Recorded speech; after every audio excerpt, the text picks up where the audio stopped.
So a key point here is that you cannot build strong communities from weak thinkers, and a weak thinker is not a better Muslim, it is a lesser one. I derived this from a notion within Usul al-Hadith, the study of Hadith, and Hadith are the scientific, the wordings and the actions of our beloved Prophet Muhammad sallallahu alaihi wasallam. That a chain of Hadith is only as strong as its weakest link, and this also reflects the Muslim community and the community in broad. We are only as strong as our weakest link. So we cannot develop a strong community. We cannot develop a united community. We cannot develop a community that causes change within the world if we are filled with weak thinkers and people who are unable to take on and develop these ideas. I do also want to talk about some scholars who shaped my vision, because this will help you understand where I'm coming from. First and foremost is Ibn Khaldun, these are approximate birth dates, the ones that I was able to verify the most, and he's known best for his sociology, his understanding of civilizations, their rise and fall through intellectual vigor, and I'm sure you'll see a lot of that reflected in my work. Next is Ibn Taymiyyah rahimahullah ta'ala, who challenged Taqleed, the blind following of an individual, who was very much, it is indisputable to say that he was a great academic, and that Salafism that came from him has produced some of the greatest academic minds. Although some people say he was very harsh, I do also like to take note that his writings may have been harsh. The biography of him and what is explained from him is that he was a very human individual. He definitely had a human nature to him. Ibn Yaqeen rahimahullah ta'ala, and this is specific for my psychology nerds out there, but his psychology of the soul, the integration of reason, spirituality, the disease of the heart, his book Ad-Da wa Dua is like the basis to everything I do, so absolutely had to include him. Al-Ghazali as well, his writings on the incoherence of the philosophers, such an amazing read. And then Shah Waliullah, the revivalist of the subcontinent, his synthesis and his revival, and we're currently doing his tafsir at the mosque, and it is just so amazing. So these are some of these scholars who've greatly influenced my writings, my readings, and what I'm about to teach you. And a theme I would note from all of these scholars, the common thread, is that if you were to ask, almost everyone would agree that they're very revolutionary scholars. And a common theme that they all push for was a greater individual. And then the next step from being a great individual was those who became great, built greater communities. And then from a great community, we had civilization impact. And this is a call out to the current world that we live in, where people are saying, why aren't the Muslim Ummah, why aren't the Muslims doing anything for Palestine, for Sudan, for Congo, for Yemen, for Syria, where all of these areas are being affected so greatly by hardship? It's because we might have one or two individuals who are great, but our communities are not great, and so we're unable to do those civilizational impacts. So I want to start creating great individuals who can then go on to create great communities, who can then go on to create these civilizational impacts.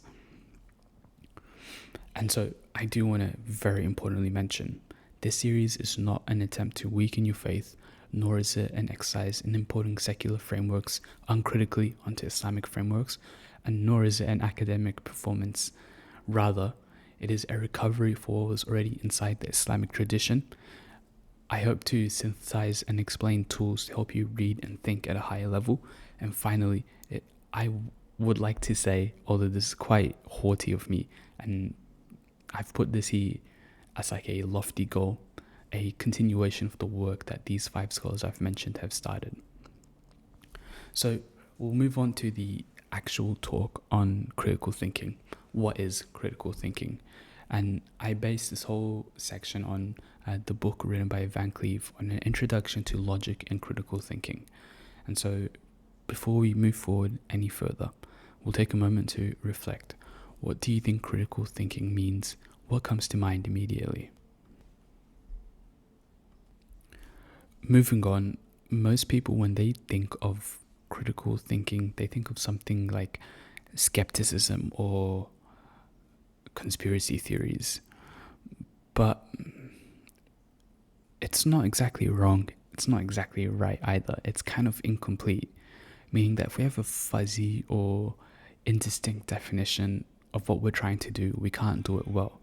And this is where Van Cleave comes in. He gives a clear logic-based introduction, and this is the textbook we'll be working for through most of this week. Matthew Van Cleave's Introduction to Logic and Critical Thinking. And one thing I really appreciate about it is that it starts by giving us very precise language on what thinking is, what critical thinking is. And the important distinction it draws that I want us to reflect on is assertions and arguments. And this will be the foundational item for today. What is an assertion and what is an argument? So we'll begin with what is an assertion or assertion. An assertion is a claim. It's a statement. It says that this is the case, and that's all it does. An argument, however, in the technical sense, is a lot more. An argument gives reason for claim. It says this is the case and here's why. So that might confuse a little bit of us, or that might be very clear cut. I'm going to put it into practice here. And I'm going to use an Islamic principle here. An assertion is, this practice is bid'ah. You have made a claim. You have not explained that claim. You have not given reason for that claim. However, an argument is, this practice is bid'ah because it was introduced after the first 3 generations and has no basis in the Quran or Sunnah, and therefore meets the classical legal definition of impermissible innovation. We want to take note here. In the assertion, we make a claim. It is a standalone statement, and you can only take as this statement is true or this statement is false. Whereas with the argument that we provide, we make a claim, we give a reason for making a claim, and then we say, because of the reasons we've given, it is valid, and that you might have a reason for it being invalid.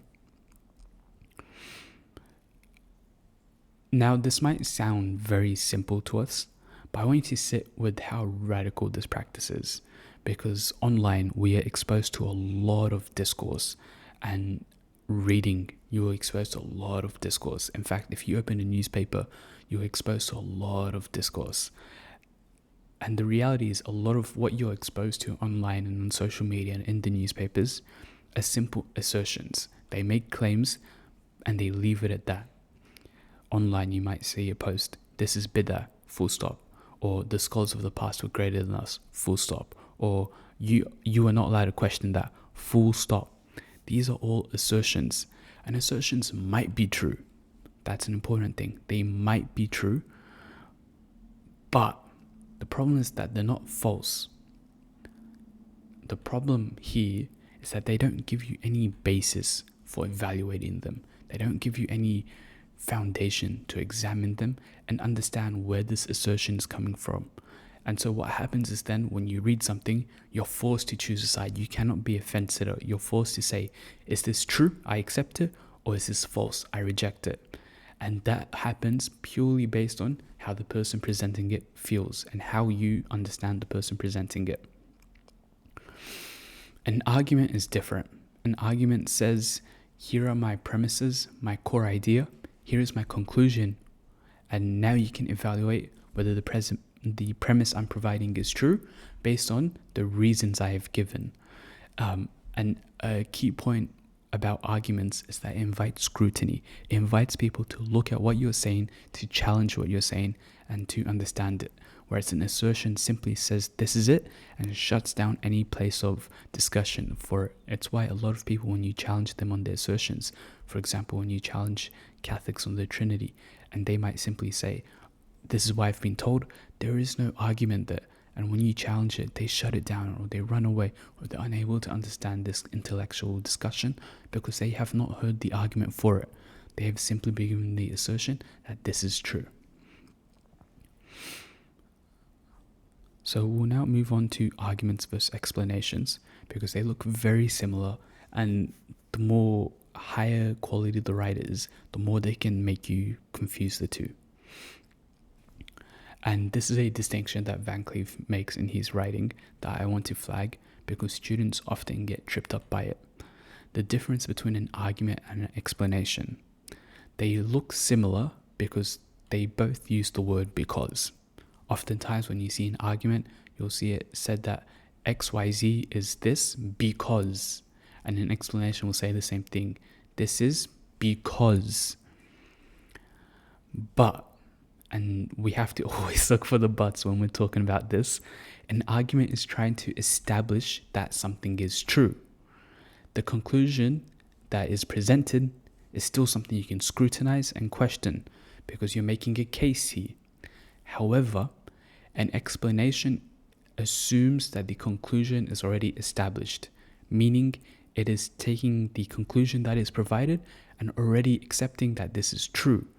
And so it's taking something as given, it is taking something as the truth, and then it is trying to account for why that is the truth and why that thing is the way it is. And I have an example here. So the Quran is divinely revealed because. This is us trying to prove it. This is us trying to make an argument to prove that the Quran is divinely revealed. However, an explanation statement will say the Quran has this feature because it is divinely revealed. So we're explaining a feature by assuming that the argument has already been made that it is divinely revealed. And this is a very important distinction to make because especially as we get into the more nuanced discussions and especially as you come face to face with people who more often challenge premises, you'll notice that they might give an explanation without an argument and they will then ride on that explanation, and we have to be very careful about this language, especially in the Western world. So we'll continue on with the anatomy of an argument because this will help you to critically understand a lot of what is around us. The first is that the argument has multiple premises, and these are the reasons, the evidence, and the supporting claims. And then it has a conclusion, and this is what the premises we are trying to establish mean.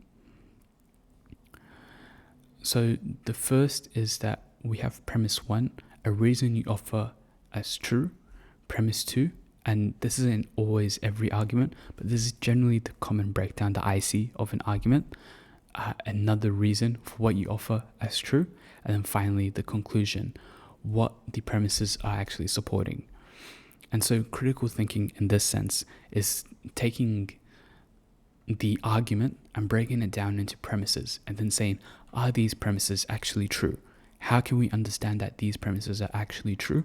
And do they genuinely support the conclusion, or are they simply explaining the conclusion or painting the conclusion in another way?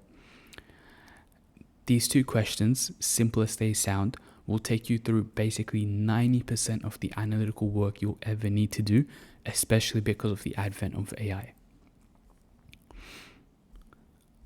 So I want to give you 3 questions here to use that will simplify this whole process.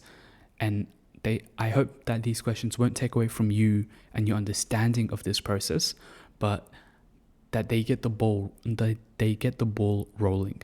The first is, whenever an argument is presented to you, whether it's presented to you or to someone else or you've seen it online, understand what is the claim, the assertion or the conclusion being argued for. The second to understand is, what are the reasons? The premises that is being mentioned, is the assertion dressed as an argument? These are always the important things you have to look out for. And then lastly, and probably the most important, do the reasons actually support the claim? You will do a validity check here to see if this argument genuinely holds weight.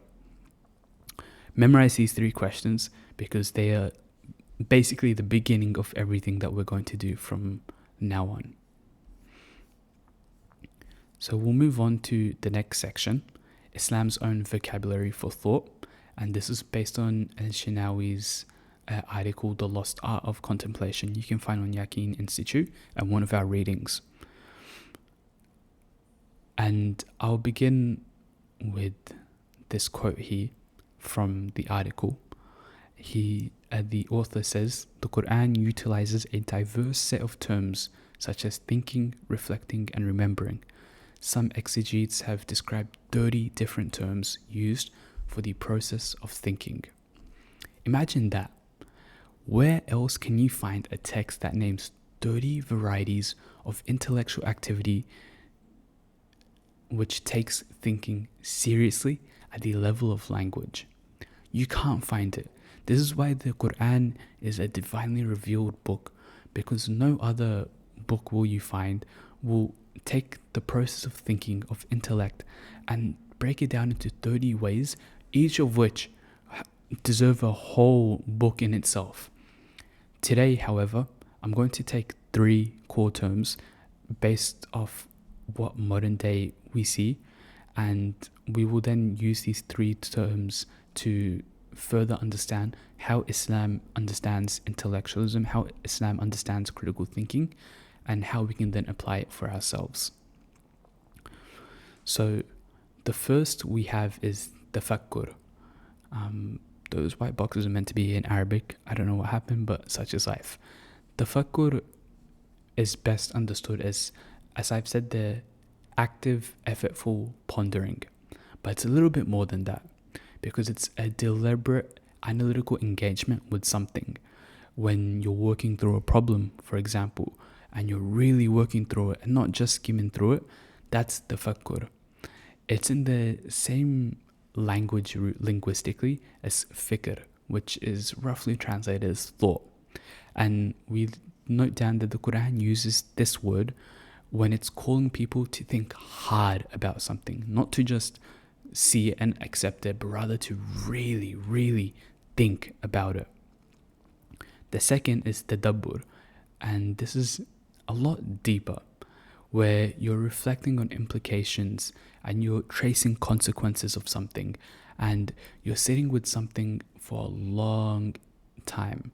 Maybe not always a long time, but long enough to see what is actually being said here, what is actually being meant, and not just what is being said. I like to think back to the analogy of the iceberg, where the tadabbur is where you really look at the levels of the iceberg, what is underneath the water, and not what is just visible on top. And the last one is tadhakkur, and this is remembrance as a cognitive act, bringing something back to mind. And a very simple way of understanding cognition is that you have memorized Surah Al-Fatiha, and for you to constantly bring it back to your mind, into memory, when you need to recite it, is cognition. So whenever I mention tadhakkur, this is remembrance as a cognitive act, bringing something back to mind that you know about, but you haven't really held in your mind for a long time. And in modern psychology, we will call this your working memory or your retrieval memory. But tadhakkur is basically a working memory with a spiritual lens to it, with a dose of spirituality. Because in the Quranic framework, remembrance is not just cognitive, it's the act of keeping Allah subhanahu wa ta'ala in the foreground of your consciousness. And the way I like to understand this is with tadhakkur. When you recite Surah Al-Fatiha, it's one thing to just recite it, but when you actively bring it into cognition, you're thinking about how Allah subhanahu wa ta'ala is Maliki Yawmiddin, or Ar-Rahman Ar-Rahim, and that there are levels to it, that you actively bring it into your cognition, and it's not just something you're saying. So I have a little vocabulary table here I've made, understanding the transliteration to the modern equivalent. And tafakkur, modern equivalent being analytical and deliberate thinking, tadabbur being deep reading and tracing the consequences of that reading, and then tadhakkur being the working memory, reflective recall. And I want to make a distinction here, because secular society had a giant thought explosion when we call the age of the Enlightenment. Before a lot of these modern day philosophers tried to study and figure out how we knew things with certainty, and before psychology even existed as a discipline, Islam already had this map of understanding. And it's why I always want us to understand that Islam already had this map, and that we already have the frameworks and the functions for everything within the religion, but it's very hard for us to understand it the same way, because we're so far from revelation. So we have to then look at it from all these other dimensions. And I want to really emphasize here that Islam did not borrow intellectual rigor from the Western tradition, it carries it already.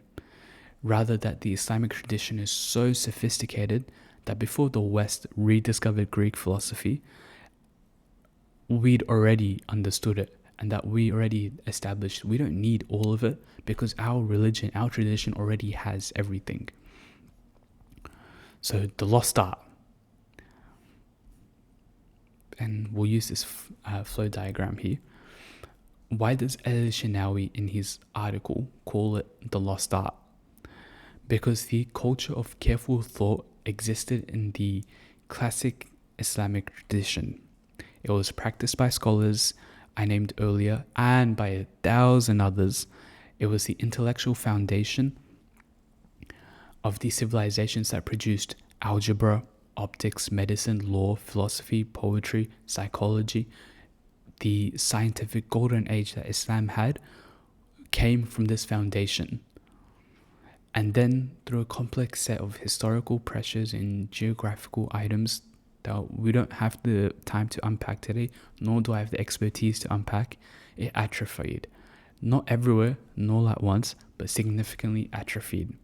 And the result of this is that many Muslims today have been handed a faith without the intellectual tools to engage with it, and engage with it seriously.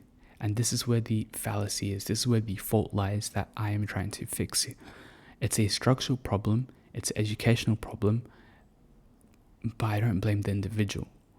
We, however, are not looking for who to blame, we're looking for how to recover. And so the solution that I'm proposing is not that we import tools from elsewhere and from others, but that we go back to the tradition and what we have to recover what we already have, and then we can possibly exemplify and more greatly honor it with what modern day tradition teaches. We'll move on to section 4 here now, what the Quran actually says. And for the translations I'm providing here, we're using the Abdul Halim translation and Sahih International. Both can be found at Quran.com. And I'm not going to give the full ayat because I do want to give you some homework to go through. So I'll take you through 5 Quranic passages now. And I'm going to recommend that, again, after this lecture, you go and read them with the 2 translations side by side, not individually. And this is again the Abdul Halim and Sahih International translation. If you go on Quran.com, click settings, you can choose those 2 and then turn off the rest. And the reason I'm putting these 2 translations next to each other is not because one is wrong and one is right, but rather it forces you to think about the linguistics of the Arabic language underneath. The reality is you can never understand a religion that is translated to you. And so the first thing I'll say is that if possible, go and learn Fusha Arabic in its entirety. I'm in the process and there is so much beauty within the language. If not possible, then what comes next is that we really do our best to do justice to the Arabic language. And it's why I'm saying to put these 2 translations next to each other, because the Arabic underneath is where the real substance lives that you can't access through English translation. So the 5 passages I've put into 2 categories here. The first category is positive commands, where the Quran actively calls people to reason and reflect. And the second is when the Quran condemns an item, where the Quran explicitly criticizes people who refuse to think. Both categories are important, but I want you to notice as we go through them that the condemnations are actually stronger in their language than the commands. And this really says something about what Allah subhanahu wa ta'ala is trying to tell us. That the Quran doesn't just say think, it says that failing to think is probably one of the worst things we can do. So the first passage comes from Surah Al-Imran, ayat 190 to 191. And her translation roughly goes, in the creation of the heavens and the earth, and in the alternation of night and day, there is signs for people of understanding. Those who remember God standing, sitting, and lying down, and who reflect on the creation of the heavens and the earth. Now, this passage is remarkable for multiple items, But what I really want to highlight is what it puts together. It joins dhikr, remembrance of Allah, and reflection of creation in the same breath. It uses ulul albab, the people of deep understanding. And they're not defined by how much they have memorized or by their formal credentials. Rather, they're explained here and defined here by two key practices: the ones who remember God constantly and the ones who reflect on the world created around them. And so we want to point out that the Quran here is not separating empirical observation from worship. It's presenting them as a single unified act.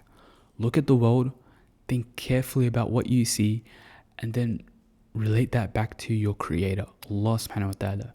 This is what a person of understanding does. And this is not the language of a tradition that is hostile to careful thinking. Because if we really get into it, you'll notice that some people like to say that Islam is hostile to philosophy and to thinking. This language, this ayat in itself proves that it isn't. Rather, it shows that deliberate thinking can become an act of devotion. The second passage is from Surah Al-Zumar, and the translation goes, "Are those who know equal to those who do not know?" And that's the whole verse, or at least the relevant part of it. It's a rhetorical question because the answer is supposed to be self-evident. But don't let the simplicity of the language of the translation fool you, because the Quran is making a clear statement about the religious status of knowledge. Ilm within the religion is so great that the only thing that Rasul was commanded to ask more for was ilm. Rabbi zidni ilma. Subhanallah. Knowing and not knowing, therefore, are not equivalent. They are not neutral or morally neutral. Rather, the person who knows, who has engaged, and who has thought, who has sought understanding, is fundamentally different in the view of the Quran from the person who has not. And we understand then, knowledge has very significant religious weight. And I do want to clarify, every time I mention knowledge, we're specifically talking about knowledge of the religion, but we can make a further argument to worldly knowledge as well. So the third passage I'll talk about is in Surah Al-Baqarah, verses 170 to 171. Even though their fathers did not understand a thing and had no guidance. And you might hear verses similar to this come quite often when talking about the people of Quraysh. This is a critique of what we call taqleed, which is blind following or following a tradition without understanding it. And we most commonly see it when criticizing people who don't genuinely understand what they're following. And I like to throw this at Hindus, for example, who blindly follow their religion without having read through the scriptures, without having asked their gurus where they get this understanding and this notion from. There's blind following, and you'll often hear them say, our fathers did this, and our grandfathers did this, and our family did this. Now, I do want to be careful here, because this is a big place of debate, and within the religious readings and academic readings, there is a lot about this, and I am not knowledgeable enough to go into it in great detail. This ayat can often be misread. The Quran is not saying that tradition is worthless.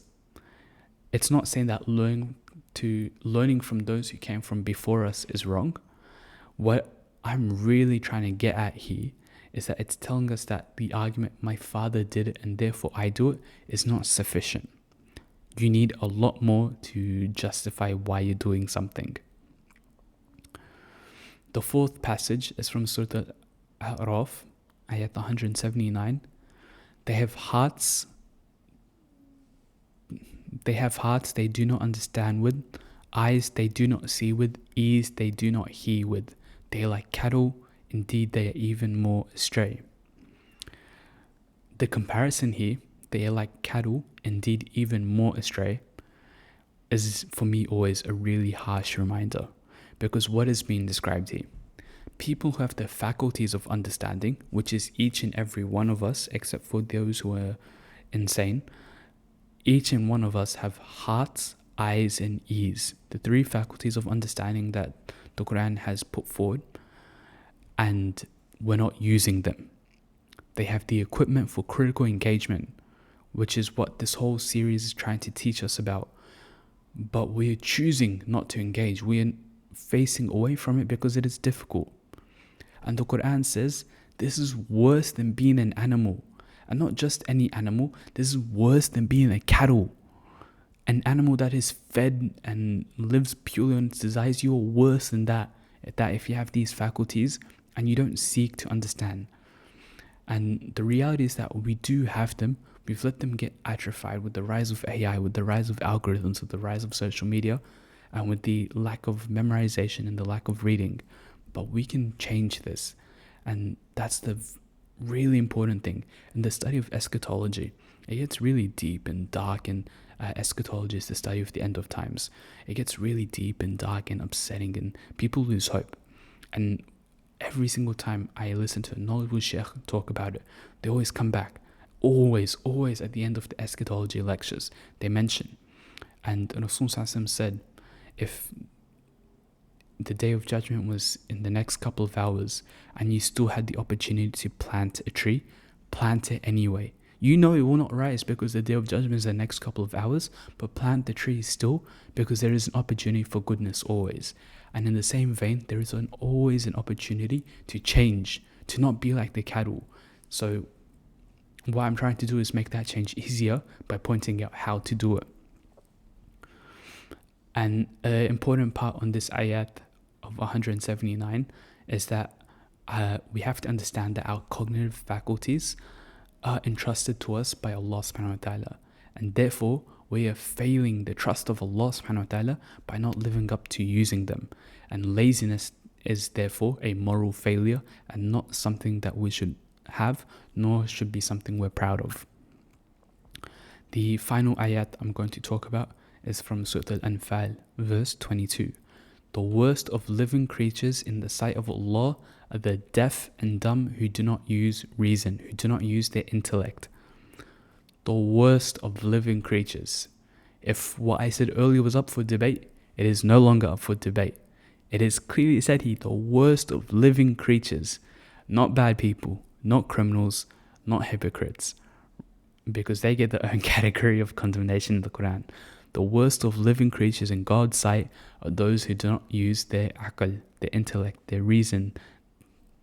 And to be clear here, as the slide note says, and I should have it, I don't have it there, but to be clear, we're not talking about physical disability, the deaf and the dumb.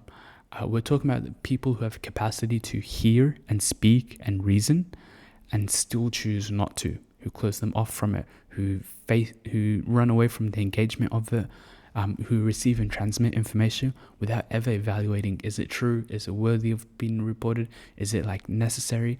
Because this is what we mean by they are deaf and dumb. Refusing to reason is not a neutral act in the Quranic worldview. Rather, it is condemned, and as we saw here very clearly, in the worst and strongest possible terms. So when you put these 5 passages together, the Quran's position is that we are commanded as human beings to think carefully about the created world, and explicitly criticizes following tradition without understanding. And it describes the unused cognitive faculties that we have as a moral failure as human beings. And therefore, it calls those who refuse to reason the worst of all created beings. And we can then look at the opposite.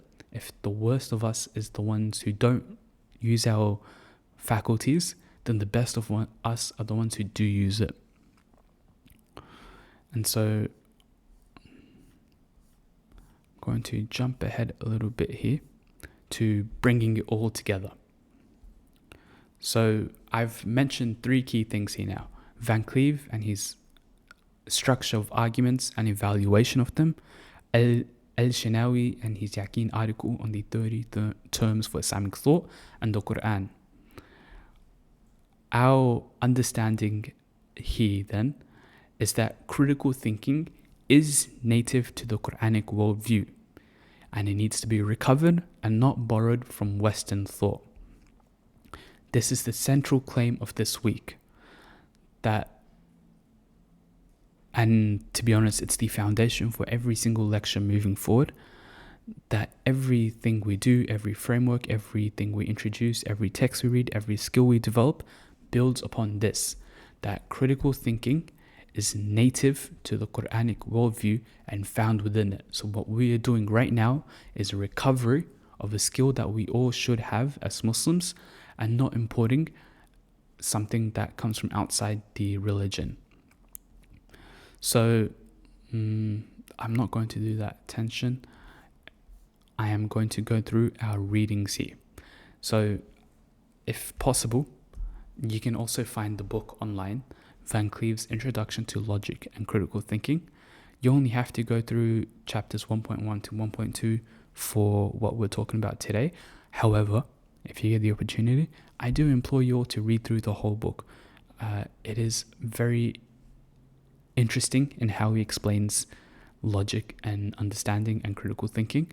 We won't draw upon the whole book, but definitely we'll use it as a foundation to guide how we learn about critical thinking. And again, Elshinawy's article on the lost art of contemplation, which is very rich in Quranic vocabulary and supposes everything from a Quranic lens. Highly recommend reading it. And then, of course, to always read through the Quran. And if you want to go really deeper with critical thinking, Franz Rosenthal has a book called Knowledge Triumphant, and it is a very interesting reading to do. It is a whole text, and I'm not going to give you to just read a chapter, rather read the whole book. You can borrow it from a local library or find it online at LibGen and his archive and whatnot. And the three key things I want us to leave with from today's lecture is that first, an assertion does not equal an argument. And notice this in all the headlines you see, notice this in all the TikTok posts or Instagram posts you see, because it is everywhere. People are asserting things and not making arguments. Second is that the Quran has its own intellectual vocabulary, and we've defined as 30 terms. Some scholars say there are more, others say there are less. We've defined it as 30. And so we understand that intelligence is not a borrowed artifact from secular society, rather it is natively found within Islam. And finally, refusing to think is actually condemned within the Quran, and that thinking and critically thinking is in fact done, if correctly, for the sake of Allah, an act of worship. And so coming up to week 2, that's actually incorrect. Week 2 we're going to go a lot more in detail on assertions versus arguments, how to make an argument, how to understand an argument, the key points of an argument, and how to then, we'll do a couple of examples of it together so that you can then start using it yourself. That's all for this first week though. I hope that it was informative. I hope I haven't bored you too much. Leave any questions down below, and I'll leave links to all the readings in the description box. Jazakumullah khair. Assalamu alaikum wa rahmatullahi wa barakatuh.